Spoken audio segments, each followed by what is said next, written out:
Kerala veterinary സർവകലാശാലയുടെ ആദ്യത്തെ ബിരുദദാന ചടങ്ങ് സർവകലാശാല ആസ്ഥാനത്ത് നടന്നു. ഗവർണർ ജസ്റ്റിസ് പി സദാശിവം ചടങ്ങിൽ മുഖ്യാതിഥിയായിരുന്നു. 170 വിദ്യാർത്ഥികളാണ് ചടങ്ങിൽ വിവിധ തലങ്ങളിലുള്ള ബിരുദങ്ങൾ ഏറ്റുവാങ്ങിയത്. വയനാട്ടിലെ പൂക്കോട് ആസ്ഥാനമായി Kerala veterinary and animal sciences സർവകലാശാല നിലവിൽ വന്ന ശേഷമുള്ള ആദ്യ ബിരുദദാന ചടങ്ങാണ് ഇപ്പോൾ നടന്നത്.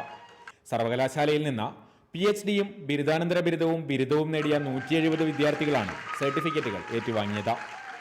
റാങ്ക് ജേതാക്കൾക്കുള്ള സ്വർണ്ണ മെഡലുകളും ചടങ്ങിൽ ഗവർണർ ജസ്റ്റിസ് പി സദാശിവം സമ്മാനിച്ചു.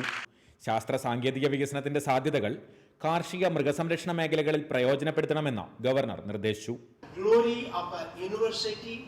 Does not depend on the grandeur of its faculty building or the number of disciplines it offers, but on the contributions of its students in various spheres of future activity.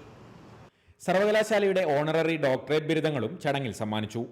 Ayurveda രംഗത്തെ കുലപതിയായ doctor PK Warrier, ദേശീയ dairy development board മുൻ അധ്യക്ഷ doctor Amrita Patil എന്നിവർക്കാണ് doctor of science ബിരുദങ്ങൾ സമ്മാനിച്ചത്. Reporter, Wayanad.